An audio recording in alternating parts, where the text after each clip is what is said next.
Corporate America. Like I said in the intro, this is a Kickstarter, recent one this year. 3 to 6 players. Says 2 hours max. Feels kind of shorter than that, but depending on the negotiation, it could take that long. I could definitely see a lot of finagling to try to cut the best deal you can, eating up a lot of time. Let's talk a little about the components. The board is really a card holder, but it's really well done. I think it's pretty and clean and has a nice smooth texture to it, very pleasant to touch. Solidly built. The box is solid. Not quite the GMT armored boxes, but pretty close. This little thing, not so impressive. I have the suspicion that maybe there was a Kickstarter goal that didn't get reached on that. This, on the other hand, looks like a Kickstarter goal that got reached. It has a slight annoyance factor to it. It's no big deal, but for other games that might consider using something so large and oversized, when you're moving it around the board, hey, it's fine. But when you're reaching for cards and everything, it's very easy to knock over because it's so much taller than everything else on the board. However, that's part of its beauty, I guess, is that it looks like the Washington Monument, and it's actually quite large. The cards I mentioned already in the intro, they had some chipping on the corners from the shipping. Inside their little bags and everything, they still managed to get shaken around enough to take a little bit of damage just on a couple of the cards on the outside. Maybe there's not enough protection inside the box. You just think they just figured, well, the plastic around the cards would be enough to protect them. It wasn't quite. It may be in some sets, may not in others. But the cards themselves seem pretty damn sturdy, to tell you the truth, and they shuffle nicely.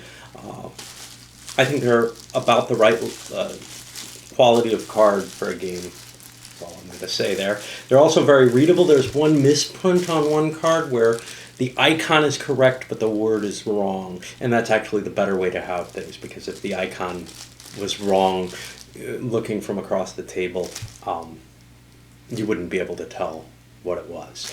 Now, the icons on the businesses especially is what I'm looking at here, but on all the cards are fairly easy to discern. I like the ones on the businesses particularly. I think they work quite well because they're set up here. There's a little confusion as to the penalty ones and the good ones, but you get used to that pretty quickly. The price and payouts, all that works pretty well. Very few of the cards have additional text on them. That could be difficult to read from across, what your opponent has, but you don't have to worry about too many of them. The executive privilege, these are going to be in your hand. They're not face up, so it doesn't really matter. They're readable if they're in your hand. They wouldn't be across the board. The other cards, take a quick look at these. These are pretty self-explanatory and don't require a lot to them. The legislation starts getting a little complicated. I find the indication here of what it's affecting. Sometimes I lose one when there's multiple on there. But again, overall it works pretty well, and I think with a couple of playings you'd get pretty used to it. The money. Nice sturdy little cards of money. The bank had a tendency to get kind of jumbled even faster than paper money would, but these are nice and sturdy. You can hold them in a hand. They're hidden in a way paper money wouldn't be, and that's important to the play of the game. So I think they work pretty well for what they are. Nothing I'd complain about. The rules themselves are clear. They have a goodly... I'm going to do this right. A goodly number of examples, pictures, whatever in them. And they have kind of this quick version of the rule, and then the more detailed version. The quick version gives you most of it, and then the quick version gets copied over here on a quick cheat sheet, which really is all you need to play. Once you've read the rules and understand them, this gives you the sequence of play in good detail. The little rules reference bonus things for, say, businesses and legislation. It was missing. There was one clarification, maybe from the executive privilege cards. One thing that wasn't absolutely clear, but and there is no executive privilege explanation. Those cards are mainly text. That would be kind of difficult if you were playing in a foreign language to cope with the executive privilege cards. You might need to translate each of them specifically and come up with a translation card for each of them. There's also no manifest for them, which can be kind of painful if you're playing for the first time, if you need to know that kind of thing. It certainly gives an edge. Everything fits nicely in the box. All right. So I enjoyed this, and it was exactly what I needed at this point, after I was playing something that was really miserable before this, and this was really a nice, refreshing thing. I was glad to have received this and be able to squeeze it in between other things that I'm doing, and almost to feel forced to do so, because otherwise I probably would have played something that I would have enjoyed less than this. So what is kind of cool about it? I mean, the reason I enjoyed it is because it's kind of light and simple. But what's kind of neat on this one is you have a lot of opportunity for cutting deals in this game. During the whole Main Street phase, when you're drawing consumer cards, usually you know what you want to do, but every so often there's some way that you can get more money out of someone else by cutting a deal with them than you could get for yourself. And maybe you have nothing good you can play for yourself, and you can kind of put it up for bid among other players. And we saw some of that in my playthrough, where I went, all schizophrenic or something. Then you have the whole election cycle, which is this other way of cutting deals. Now again, these generally tend to be opportunistic deals, except in the case, like we saw in my game, where somebody is in a clear lead. Now with the hidden money, it's not necessarily obvious someone's in a lead. Now, you might say, why is the money hidden anyway? Isn't everything kind of out in the open? Yeah, almost every transaction you make is in the open except for one. The campaign financing. When you do that, that's hidden. And nobody knows how much you spent, and nobody knows who put what in that pile. In fact, it might be an interesting rule to say that is as it should be, and you kind of shuffle the pile. Or you could say, well, the owner can kind of look at it and try to figure out what he's got there after it's revealed. He can look at the ordering, but he can reorder it as he shows it or something. I'm not sure which version is more interesting, to tell you the truth, or turning it all up and everybody kind of tries to figure out, hey, who put that one there? None of it's absolutely open though, so you could very easily lose track of who's got what money. And as in most games which have kind of a memory component to it, I find that they're kind of enjoyable, even if you have open information, to lose track of it. Because your mind is better served, or your gameplay is better served probably, by not remembering every card that someone spent and what their totals are. Now, of course, if somebody wanted to track it all on paper, some groups would allow that. I would generally say, hey, if it's hidden money, that means you can't do that. You can't use that external means. If you can't remember it up here, if you're not spending brain cells on that, forget it, man. But that's just my kind of play. I could see some people saying, hey, the money's got to be, trackable. I think that would take away a lot of the pleasure in the game. Now, what do you get for your campaign donations? Nothing. You get campaign promises, and that's what's cool here. It kind of reminds me of Junta in that. Oh yeah. If you support me with your votes, or your money in this case, I won't shoot you, and I'll make you the minister. Well, in this case, I'll pass this legislation. It's up to me what I want to pass, largely, within the realm of what the nation is willing to accept in terms of the protests that are out there. But it's up to me as president what I want to pass. Then there's this inherent value to the presidency, which is that executive privilege card. That's $5 at the very least. You get $5 in your hand, basically. Not really, because you can't use it as cash, but at the end of the game, it's 5 victory points if you don't use it for something else. But the ones we saw in the game I played all turned out to be worth significantly more than $5. And I think probably, I haven't looked through all of them, but I think probably they all are generally going to be worth more than that. They're only $5 if circumstances fall against you for that particular card, where you just don't get a chance to play it in a valuable situation.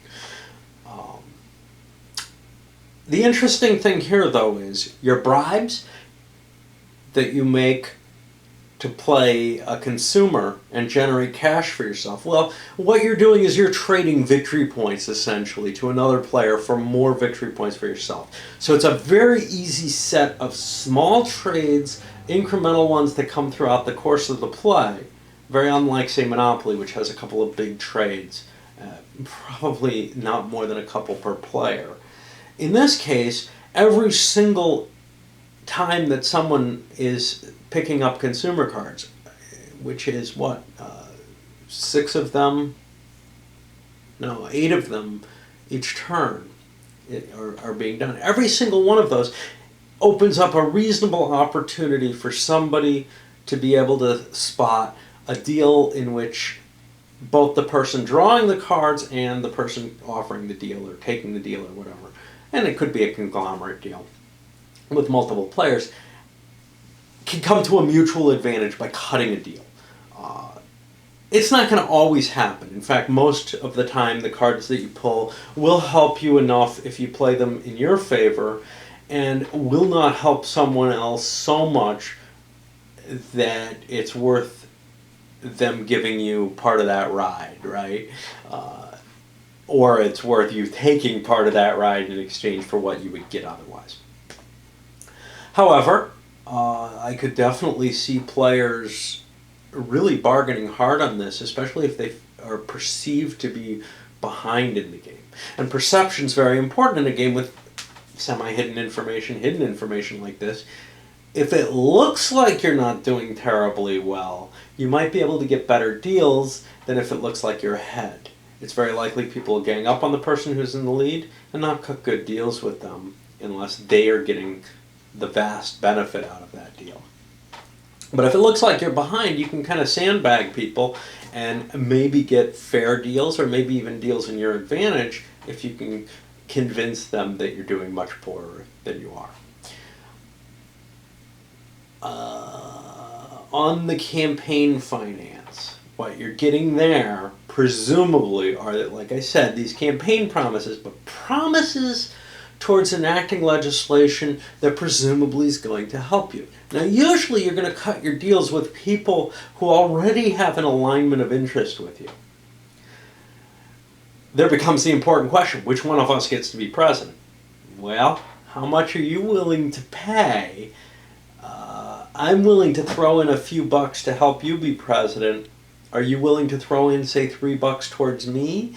Because if you're not willing to throw in at least $3, I think we ought to go, I don't know, geez, if you're not willing to help me, why should I help you then? So yeah, you can come to these kinds of deals, and you can come to these kind of hashing out and trying to decide what's going to go where. Once you kind of form your alliances, though, those aren't fixed in stone. As we saw in my playthrough, there were people who decided, yeah, I'm willing to make it look like I'm going for this alliance, but then I'm going to turn around and go for it myself. Lots and lots of opportunities for double dealing, in the political phase, not in the consumer Main Street phase. In the political phase, there's a lot of opportunity, though, for kind of turning the election in a different direction, or maybe finding a deal in a different direction. How much negotiation is allowed between those rounds of the election is something that's not clarified in the rules. And in fact, there's other things that aren't clear as well. For example, if I give you a bribe during the Main Street phase, does that have to be revealed? I don't think that's actually specified in the rules here. So there's room for players and groups to come up with it says monetary gifts are allowed at any time, but it doesn't say whether or not they have to be shown. So there's room for some interpretation and for groups to take their own line on this. And I like that because different groups have different flavors towards how they want to play. Of course, it causes some difficulties when people move between groups. No, we always played where that was, hidden information. Man. How much you want to allow negotiation away from the table. Things like that are all open here. So, I often like to, or used to at least, I haven't been doing this much, but I like to think about a game in terms of other games. And certainly this one, in a way, a very tenuous way, kind of reminds me of Junta because of all those deal making. But the deal making in this is, first of all, it takes a lot less time. But the deal making in this also tends to feel less fixed. Games of Junta quite often, the stabbing that goes on in Junta, the fact that you got killed, the fact that somebody's running around with a whole pile of money and is, got a big target on their back, these things affect that game very heavily. This one, it's more, okay, I think this person's in the lead, let's collude together to gain on him and maybe to hurt him. Feels a lot simpler and more along the lines of a lot of area control type military games on the AT variety. Just in terms of the kind of negotiation you're making. You're making this opportunistic negotiation. You don't feel yourself boiling down to permanent alliances throughout the game. And in a sense, that's kind of more interesting. I also kind of wanted to say, it's kind of like Illuminati because you have these businesses and they have some powers and stuff, but you don't have the connection, you don't have takeovers, you don't have all kind of stuff like that. So this really is not like that. I'm not sure there's anything that I can think of that the business model is very much like. I really like the way this flows out, where you have, your choice of how to build up your businesses. And what kind of structure you want to have, whether you want to, specialize in something so you get that synergy advantage, or if you want to spread your holdings out so that no matter what happens, you come out a little ahead in each play. Each card play is going to give you some decent money. It's also the question of how much you're willing to invest in cards and whether you want to get those cards that give you multiple plays, which tend to be more expensive. How much of your money you need to keep in reserve. How much do you want to spend at the beginning in investments? And how much do you want to try to stockpile for the eventual win? Obviously, investments are worth more if they pay off. But if they don't pay off, say you're specialized in something and other people are able to prevent that throughout the game, maybe you'll actually not make as much money over the course of the game. And you would have been better off not so heavily specializing, maybe not playing so many cards or such expensive cards, and ending up instead with a little stockpile of cash. It's also possible you might not make any money in the first turn, so if you spend everything, as one of my players did, you might not have any money to allow yourself to play in the political era. There's a lot of different things to consider in this game. Overall, this is not going to be some great classic. I think the problem there is the ground of this kind of lighter, enjoyable type of game has been covered. You've got your Illuminati filling that slot. This isn't Illuminati. This is a completely different type of game, or a completely different game. But the problem is you've already got that game, and this, although completely different, doesn't have sort of the gravitas that a much, much heavier game would have to really carve out that section. Interestingly enough, I think you could, I see no reason why you couldn't extend the game by adding more executive privilege cards to the deck. You don't use all of them. So in my 5-player game, I only use 3, and there's 8 of them in the deck. You only use 4 in the smaller 3 to 4 player. I'm sorry, I played a 6-player game. In the 3 to 4 player game, you only use 4 of them. You could certainly extend the game by just adding more of them. There is a limit to how far you can extend the game, though, because in the 6-player game with the 3 cards, there could have been another card, but the businesses were going to run out. And you know, if you're not adding new businesses to the to the hands, the game is going to kind of stiltify at that point. Anyhow, overall, I really kind of enjoyed this. And, you know, obviously, I'm not getting the whole experience Solitaire that I would in a multiplayer game, but I think I've got a pretty good feel of how it would work multiplayer, what kind of negotiations would go on. I've played a lot of multiplayer games, and I've played them both Solitaire and otherwise. So, this one is very attractive to me. You know, one game that I was thinking of that I haven't reviewed, I don't even own, but I played a couple of times to compare this to, a more modern game, is Pax Porfiriana. I had a lot of gripes about Pax, one of which is I'm sitting here at the table and I have to look at other people's cards and understand everything they have.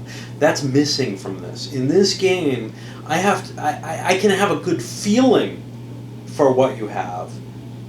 But, first of all, the icons are clear enough that I can sit across the table, look and see what you have, more or less, and see what legislation I want to pass. I don't have to get up and stare at all your cards and try to figure out what kind of, you know, how they work together and how close you are to winning. Another thing is this has clear victory condition. Very simple one. You win the game by getting the most money.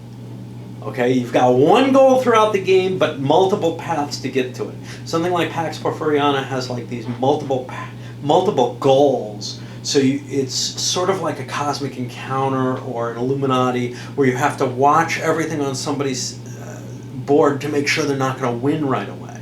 You don't have to worry about that here. Here you look at their position, you get a general overall feel for what their production's going to be, and you act on that. And it's simple. It's what I expect from this kind of game. You know, I don't expect to have to put a lot of effort into trying to figure out what the board state is. And this is very easy to do that in. Beyond that, I do like the idea of this one clear victory but many paths there, because you do have a number of different options of how to set up your little economic engine or whatever, and you don't. There's no clear one way is obviously better than another.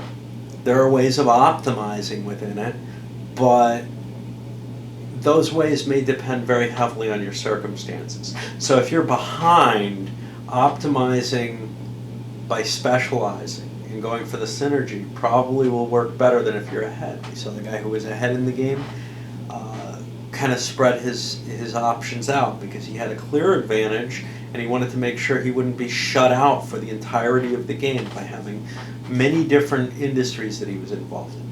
The guy who actually did win also was fairly spread out. This surprised the hell out of me. I expected one of the people from behind with strong synergy to be able to win this, but no, that synergy, when it gets too strong, is scary. So someone was able to essentially sit back and play a very quiet game. That may not always work, though. Who knows? Anyway, enjoyable game. And oh, there was one other thing I wanted to say. You know, it's so hard to shut me up, right? So one of the things I was thinking about this was the kind of the cutesiness of you know, relating it very 2007 through 2009, say, feel to the issues, etc. Although maybe they go beyond that in some direction. Some of the things go well beyond that. The kind of joking aspects which fit in well with this thought of Illuminati, right? You know, Illuminati has a lot of kind of humorous pictures and maybe types of groups. This has the same with the businesses making fun of things, micro hard, whatever. But it gives a slice of this time period. And this is kind of an interesting thing when you look at Illuminati now. And you look, the John Birchers and the Trilateral, the Triliberal Commission, and all kind of stuff here that you kind of remember. This is the kind of game like that I think will settle in a sort of interesting nostalgic way in 5-10 years if you still have it kicking around. And I would suggest doing so just for this, because this is a great feeling.